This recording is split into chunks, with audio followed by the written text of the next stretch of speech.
మన prime minister Modi గారు declare చేసిన సూపర్ ఫుడ్స్ మిల్లెట్స్ తోటి దోశ చేద్దామా?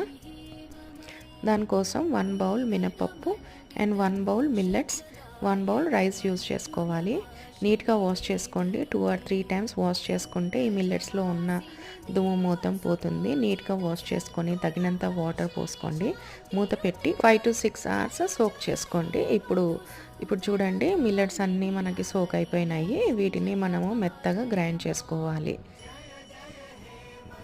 మూత పెట్టి ఓవర్ నైట్ వదిలేసేయండి. మార్నింగ్ కల్లా చూడండి మనకి పర్ఫెక్ట్గా ఈ బ్యాటర్ అనేది ఫర్మెంట్ అయిపోతుంది. మనకు రుచికి సరిపడా సాల్ట్ యాడ్ చేసుకొని ఇంకోసారి బాగా మిక్స్ చేసుకుంటే మన మిల్లెట్ బ్యాటర్ అనేది రెడీ అయిపోతుంది.